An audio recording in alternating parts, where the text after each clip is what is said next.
국어 논술리를 결정학원 둔산점 강사 조민수입니다. 자, 이번 영상부터 기출 선택지로 공부하는 문학용어 필수 개념어에 대해서 하나하나 보도록 하겠습니다.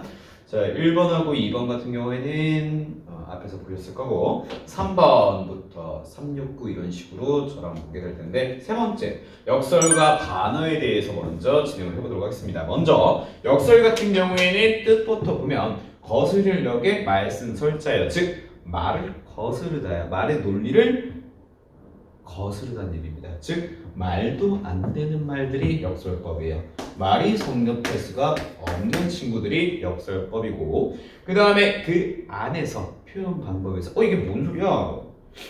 말이 되는 거야? 하고 주목을 시킨 다음에 그 안에 진리가 포함되어 있는 것들이 역설법이라고 얘기를 합니다. 그래서 우리가 역설법을 찾을 때는 말이 안 되는 것들을 찾으시면 되는데, 뒤에 부분에서 간단하게 다시 한번 자세하게 설명하도록 하겠습니다. 자, 그 다음에 나오는 게 반어법인데, 돌이킬 반자의 말씀어를 써서 말씀을 돌이킨다, 반대로 뒤집는다, 이 정도로 얘기를 하는데요. 즉 반대로 말하는 것이고 속마음과 다르기 때문에 얘네들은 거의 다 거짓말 같은 경우로 생각을 하시면 돼요. 자, 그래서 반어법 같은 경우에 말만 보면 말이 돼요. 말이 되는데 속에 있는 속마음하고 겉으로 나온 대사하고는 같지가 않아요. 반어법에 대해서 간단하게 예시를 들어드리자면, 간단하게 선생님이 고등학교 시절 때 약간 야간 자습 시간에 땡땡 치고 이렇게 막 몇 분 나갔다 놀았어요. 그래서 이제 담임 선생님한테 걸려가지고 이렇게 훈화 말씀 이렇게 혼나는 그 시간에 30분 동안 이렇게 뒷짐지고 이렇게 들으면서 생각하는 게, 이렇게 뭐 땡땡 칠 수도 있지 맨 처음에는 이렇게 생각을 하면서 철이 없었던 시기니까, 에이 왜 이렇게 길게 하시네, 길게 얘기하고 계시네 하면서 약간 여러분들도 그럴 때 있을 거예요. 혼날 때 멍 때리는 거. 오늘 점심은 뭐 나오지? 하면서 막 이렇게 계속 멍 때리고 있었는데 갑자기 선생님이 끝날 때쯤에 민수! 공부 열심히 하는 줄만 알았더니 이렇게 땡땡 치고 놀기도 하고 잘했다! 잘했어! 이렇게 마무리를 하시더라고요.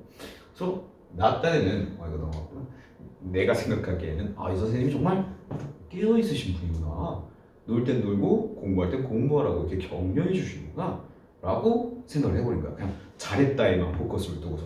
그래서 거기다 대놓고 다른 애들은 죄송합니다, 다음에 열심히 하겠습니다 이런 식으로 나갔는데, 나는 혼자서 네 감사합니다, 다음에 또 열심히 놀겠습니다 이러면서 하고 나가버린 거야. 그래서 선생님이 이제 열이 오를 대로 오른 거지. 왜? 선생님의 마음은, 속마음은 잘했다가 아니라 못했다겠지. 어디 건방지게 땡땡이 좋아! 이렇게 혼을 내야 되는데, 내가 얼마나 화났는지를 반대로 보여주기 위해서 잘했다 잘했어 라고 얘기를 한 거였죠. 근데 거기다 넣고 너 정말 잘했다고 칭찬받았어, 네 감사합니다 라고 얘기했으니까 선생님이 되게 열이 받았겠죠. 오케이. 자, 그래서 이렇게 반어법 같은 경우에는 참고로 그때 뒤지게 많았어요. 자, 반어법 같은 경우에는 반대로 얘기하는 거기 때문에 굉장히 의사소통 상황이나 또는 사회생활에서 그 상황을 그리고 맥락을 잘 파악을 하는 게 중요해요. 그래서 이 사람이 잘했다라고 할 그 맥락이 아닌데 왜 이렇게 얘기할까? 반대인 거구나 라고 파악하는 게 중요해요. 자, 근데 문제는 뭐냐면 시작품에서 우리가 시인의 상황을 완벽하게 알아요, 몰라요. 얘가 왜 이런 얘기를 하는지 그 맥락에 대해서 자세히 알 수가 없어요. 완벽하게 알 수가 없어. 근데 얘가 반대로 얘기했는지 안 했는지 어떻게 알아? 자, 그래서 중요한 게 시에서 시적 상황이 어떠한 것인지를 분석하는 게 중요합니다. 얘는 지금 이별의 상황인데 안 슬프다고? 그럴 리가 없는데? 반대로 얘기하는 거구나. 이렇게 파악하시는 게 중요하다는 얘기예요. 그래서 역설법과 반어법은 세트로 시험 문제 많이 나오는데, 제일 좋은 방법은 문제를 많이 풀어보면서 이런 역설 표현이구나, 이런 반어 표현이구나 하고서 주로 등장하는 역설과 반어의 표현 방법들, 그 시구에 대해서 익숙해지는 게 좋아요. 그 다음에 학교 선생님께서 만약에 설명하신 게 있다면 그거에 따라서 진행을 하면서 외워가는 것도 하나의 방법입니다. 이 정도로 한번 정리를 해볼고요. 그 다음에 시에서는 어떻게 등장하는지 한번 살펴봅시다. 역설법부터 한번 살펴보자면, 자, 역설법에서는 크게 두 가지 방법이 있어요. 역설법을 나타내는 방법 두 가지는, 첫 번째로 극과 극인 거. 얘네가 이렇게 매치가 된다고? 이런 식으로 두 개를 가지고 같이 얘기해주는 방법이 있고요. 그 다음에 얘랑 말이 되는 것 같기도 한데 얘는 조금 긍정적인 느낌이고 얘는 부정적인 느낌이야. 긍정과 부정이 한꺼번에 뒤섞여서 나오는 경우들이 있어요. 이 두 가지에 포커스를 맞춰볼 건데, 첫 번째 사례부터 보면 이육사의 절정이라는 시에서 이러면 눈 감아 생각해볼 밖에 겨울은 강철로 된 무지개인가 보다. 자, 무지개라는 건 뭐예요? 손에 잡을 수 있어요? 없어요? 없어요. 감각적으로 우리가 느낄 때 눈으로밖에 볼 수가 없고 가서 만져보려고 따라가려고 해도 거리는 계속해서 멀어지는 게 무지개죠. 자, 이런 무지개에 있어서 강철로 된 딱딱한 감촉 같은 강철로 만든 무지개구나 라고 설명을 하고 있어요. 말이 돼야 안 돼요? 강철로 무지개 만들 수 있어요? 없어요? 없어요. 자, 이런 식으로 극과 극인 것들을 역설법이라고 한다. 자, 마찬가지로 서정주의 견해들에 보면 우리의 사랑을 위하여서는 이별이 있어야 하네. 자, 사랑이라는 거는 일반적으로 우리가 남녀가 만나가지고 썸을 타는 건데 그러면 기본 베이스가 만남이어야 되죠.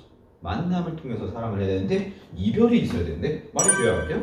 말이 안 되죠. 이별을 해야 사랑을 할 수가 있다는 건 우리가 일반적으로 생각하는 것과 전혀 다른 포커스니까. 오케이? 이런 것들도 역설법이고 그 다음에 마지막 유치원의 깃발 같은 시를 보면 이것은 소리 없는 아우성. 소리가 없다는 건 뭐예요?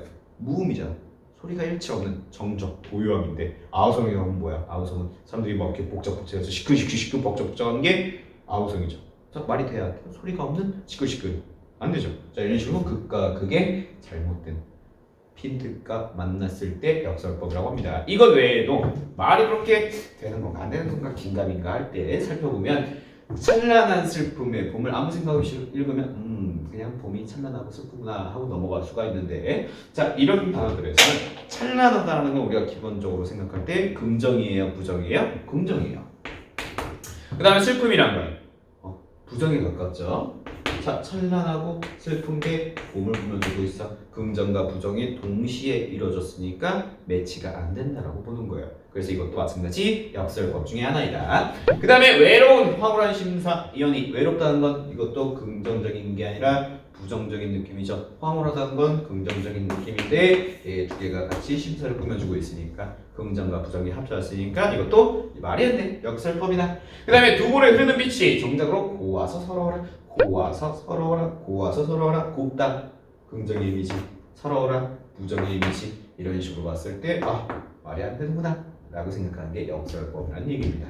자, 역설법 같은 경우에는 굉장히 단어 같은 것들과 연관지어서 나올 때가 있어요. 섞어가지고 헷갈리게 될 때가 있는데 그냥 여러분들이 익숙해지는 것도 하나의 방법이라고 말씀드렸습니다. 자, 넘어가서 단어법 같은 경우를 살펴보자면 자, 김소월의 먼 후일 시를 보면 먼 후일 당신이 찾으시면 그때의 내 말이 잊었노라 라고 얘기를 하고 있어요. 자, 한번 말의 뜻을 다시 한번 요약을 해보자면 먼 후일, 미래에 당신이 나를 찾을 거래. 찾게 된다면 조건을 줘줬어요. 미래에 당신 나를 찾게 될 건데 찾으시면 그때 내 대사는 잊었어 라고 얘기를 할 거래요.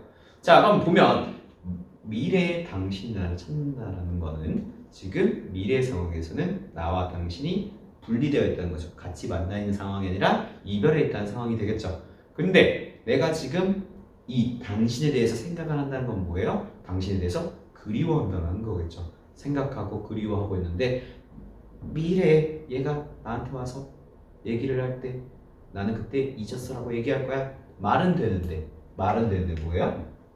자기의 속마음은 그리워하는데 잊었다라고 얘기하는 거니까 겉과 속이 다른 거죠. 이런 것들이 반어법이다. 자, 그 다음에 김소월 시인의 진달래꽃에서도 마찬가지 앞부분 뒷부분 잘라서 조금 이해하시는 데 필요하겠지만 워낙 유명한 시구니까 이별의 상황이에요. 이미 떠나가고 있어. 사랑은 이미 떠나가는데 굉장히 슬프겠죠. 이별의 상황이니까. 근데 뭐라고 얘기하냐면 죽어도 누구를 안 흘릴 거야 라고 주장을 하고 있어요. 자, 자기의 속마음은 굉장히 슬픈데 뭐라고 얘기한다? 눈물을 흘리지 않겠다. 즉 슬프지 않은 척하겠다 라고 얘기하는 거겠죠. 겉과 속이 다른 거 이런 것들이 반어법이다. 그 다음에 황동규 시인의 즐거운 편지를 보면 내 그대를 생각하면 항상 그대가 앉아있는 배경에서 해가 지고 바람이 부는 일처럼 사소한 일일 것이나 언젠가 그대가 한없이 괴로운 속을 헤매일 때 오랫동안 전해오던 그 사소함으로 그대를 불러보리라. 자, 오랫동안 전해오던 그 사소함 이란 건 뭐예요? 그대를 생각하는 거가 되겠죠. 오랫동안 그대를 생각했다라는 것은 그대에 대한 감정이 굉장히 크다는 얘기겠죠. 근데 이런 커다란 감정은 뭐라고 얘기하고 있어? 사소하다라고 설명하고 있어요. 말이 돼요, 안 돼요? 말은 되죠. 사소하다고 표현할 수 있잖아. 근데 이런 커다란 감정, 속마음은 굉장히 큰데 사소하다고 표현하고 있어요. 반대로 표현하고 있으니까 반어법 이렇게 해석을 하시면 되겠습니다. 자, 다시 한번 정리를 간단하게 해보자면 아까 얘기했던 것처럼 반어와 역설에서 역설은 말 자체가 성립이 되지 않아요. 긍정과 부정의 시어가 부딪힌다거나 아니면 극과 극의 시어가 부딪히는 거고, 근데 반어법은 말은 돼요. 말은 되는데 겉마음과 겉에 나오는 대사하고 속마음이 다르다. 이렇게 상충을 한다 정도로 기억을 해두시면 되겠습니다. 자, 여러분들이 많은 표현 선택지들을 한번 간단하게 보면서 익숙해지는 게 가장 좋은 방법이고요. 더 궁금하신 점이 있으면 댓글이나 아니면은 학원에 직접 찾아오셔가지고 질문하시면 되겠습니다. 자, 이 정도로만 정리하고 마무리 짓도록 하겠습니다. 감사합니다.